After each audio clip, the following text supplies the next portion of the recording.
Hello friends, चलिए अब हम रेजिडुअरी पार्ट की बात करने जा रहे हैं इस चैप्टर में। ठीक है, sales of goods act basically 4 chapters में डिवाइडेड है, तो उसमें मेन पार्ट आपने सारा डिस्कस कर लिया। अब जो है वो रेजिडुअरी बहुत नॉमिनल सा पार्ट है, जैसे sale and contract for work and labour. Work and labour की जो कॉन्ट्रैक्ट्स होते हैं वो सेल ऑफ गुड्स से अलग होते हैं, contract for sale of goods से अलग। कैसे? सपोज मैंने गोल्ड दिया, एक गोल्ड बिस्किट था मेरे पास, वो मैंने एक सुनार को दिया, गोल्ड स्मिथ को, और उसे बोला कि इससे आप एक रिंग बना दो और एक गोल्ड चेन बना दो। ठीक है, तो यहाँ पर मैं उसे पेमेंट कर रहा हूँ जो that is for the services. Goods raw material मैंने प्रोवाइड किया है, वो सिर्फ उसको प्रोसेस करके मुझे गोल्ड चेन एंड रिंग बना के दे देंगे। ठीक है, तो यहाँ पर जो कॉन्ट्रैक्ट है that is for sale and contract for work and labour, not for goods. ये बात आपको समझनी है। गुड्स के अंदर सब कुछ ना कुछ there should be a movable that should be in existence. समझ में आई बात? तो a contract for sale of goods is one in which some goods are sold और to be sold for a price, but where no goods are sold and there is only doing or renting of some work of labor, then the contract is only of work and labor, not of sale of goods. समझ में आई बात?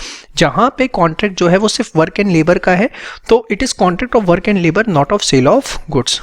एक number में शायद कभी question आ जाए, rare chances. Where gold is supplied to goldsmith for preparing an ornament when an artist is asked to paint a picture, या आपने किसी आर्टिस्ट को बोला पिक्चर पेंट करने के लिए, तो that is also a contract for work and labour. चलिए आइए आगे देखते हैं। Contract of sale how made, बहुत ही इररेलेवेंट टॉपिक। ठीक है, जस्ट एक बार रीड कर देता हूँ आपके लिए। According to section 5, a contract of sale is made by an offer. Contract of sale कैसे होगा कि obviously someone will offer to buy, offer to sell for a price होगा, and the acceptance of such offer, कोई मैंने आपको बोला कि goods खरीद लो, आप उसे एक्सेप्ट करोगे। Obviously for any contract there should be offer and acceptance. The contract may provide for immediate delivery or for the immediate payment of the price or both, or for the delivery of payment by installments or that of delivery or payment both shall be postponed. करने की ज़रूरत नहीं exam point of view से, और ये सारी चीज़ें बड़ी कॉमन सेंस वाली होती हैं वैसे भी। Subject matter of contract of sale, इसके अंदर देखिए सब कुछ करने की जरूरत है। मेन बात आपको बता देता हूँ, goods perished before making of contract, ये एक इंपॉर्टेंट टॉपिक है, ट्रू फॉल्स का क्वेश्चन आ सकता है इसके ऊपर। Goods perishing before making contract of sale, मतलब कॉन्ट्रैक्ट होने से पहले ही गुड्स खराब हो गए। Where there is a contract for the sale of specific goods, the contract is void if goods without the knowledge of the seller have at the time when the contract was made perished or become so damaged. Like मैंने 100 shirts बेचने का contract किया था mister A के साथ, मैं seller हूँ, वो बायर है, वो मेरे से 100 शर्ट्स खरीदने वाले थे। तो इस केस के अंदर वो मेरे से 100 शर्ट्स खरीदने जो वाले थे, मुझे पता लगा मेरे गोडाउन के अंदर कुछ प्रॉब्लम आ गई जिस वजह से वो सारी शर्ट्स ख़राब हो गई, सीलन आ गई या लाइक कुछ आग लग गई, इस वजह से थोड़ा सा डिफेक्ट हो गया। मुझे ऐसा पता नहीं था, मैंने कॉन्ट्रैक्ट तो कर लिया, बट बैक एंड पे हुआ क्या, एक दिन पहले ही वो सारे गुड्स जो है ख़राब हो चुके हैं। तो यहाँ पर जो मैंने कॉन्ट्रैक्ट किया है बायर के साथ वो वॉइड है। देखिए, at the time when the contract is perished or become so damaged as so no longer to answer to their description contract. ठीक है, बस इतना याद रखना कि ऐसे contract void होंगे। देखिए, जो मैं आपको बातें इस वीडियो में बता रहा हूँ, क्वेश्चन आने के चांसेस रेयर हैं, जस्ट बुक में गिवन है इसलिए आपको बता रहा हूँ। एग्जांपल पढ़ सकते हैं, agrees to self B 50 bags of wheat stored in A's godown. Due to water logging, all the goods stored in the godown were destroyed. At the time of agreement, neither parties were aware of the fact the agreement is void. Good perishing before sale but after agreement to sale. Agreement to sale होने के बाद goods खराब हो गए। Where there is an agreement to sell specific goods and subsequently the goods without any fault on the part of the seller or buyer, किसी की भी गलती नहीं है, ना buyer की ना seller की, और goods खराब हो गए और become so damaged that no longer to answer to their description, मतलब वो अपनी क्वालिटी के स्टैंडर्ड के नहीं रहे in the agreement. Before the risk passes to the buyer, the agreement is thereby avoided, agreement void हो जाएगा, उसे इन्फोर्स नहीं किया जा सकता। देखिए, टॉपिक नहीं भी पढ़ेंगे तो you can understand from the common sense कि अगर गुड्स जो है एज पर क्वालिटी नहीं रहे, as per benchmark, as per description नहीं रहे, तो सब्जेक्ट मैटर ही अगर डिस्ट्रॉय हो गया, इंडियन कॉन्ट्रैक्ट एक्ट में ही तो पढ़ा था आपने, मैंने आपको स्टार्टिंग में क्या बताया, it is a part of Indian contract act, बाद में लोगों की बात अलग है। तो अगर सब्जेक्ट मैटर ही डिस्ट्रॉय हो गया तो बाय डिफॉल्ट कॉन्ट्रैक्ट जो है वो वॉइड हो जाता है। समझ में आई बात?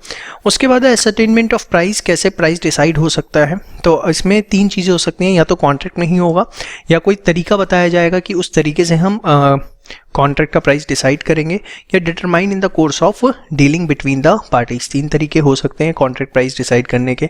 अगेन क्वेश्चन आने के रेयर चांसेस हैं, समझ में आई बात।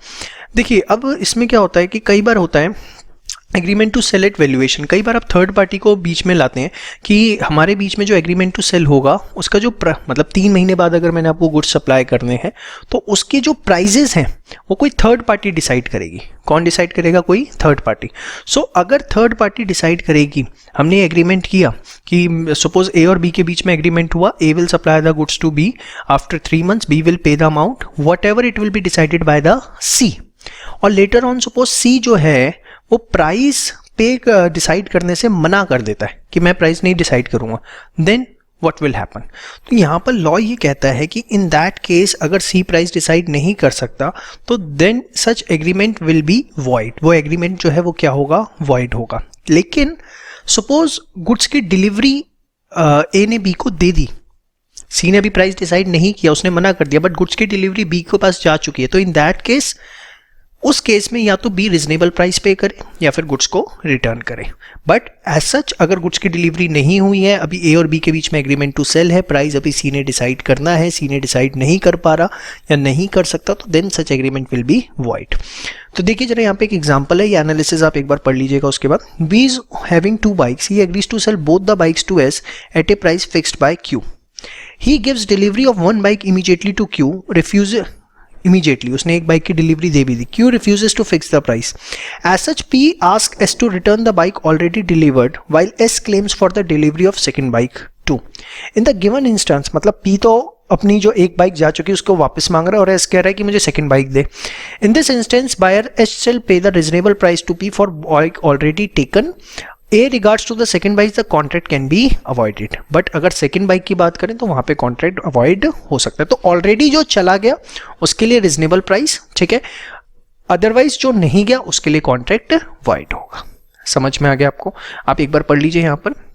Provides for the determination of price by a third party where there is an agreement to sell goods on the term that price has to be fixed by third party and he either does not or cannot make such valuation, the agreement will be void। देख रहे हैं आप यहां तक? In case the third party is prevented by the default of either party from fixing the price, the party at fault will be liable to, ये करने की आपको जरूरत नहीं है। हाँ, however buyer who has received और अप्रोप्रिएटेड द गुड्स, ये इंपॉर्टेंट है, must pay a reasonable price for them in any eventuality. समझ में आई बात? श्योर। तो ये मैंने आपको बताया। देखिए इंपॉर्टेंट की अगर आप बात करें तो एक हल्का सा आप इसको ध्यान रखिए, ठीक है, ये करने की जरूरत नहीं है।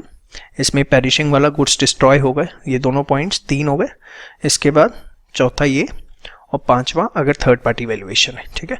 तो इसी के साथ ये वाला पार्ट हमारा पूरा ओवर होता है। अब नेक्स्ट पार्ट में हम बात करेंगे कंडीशन एंड वारंटीज की। Thank you.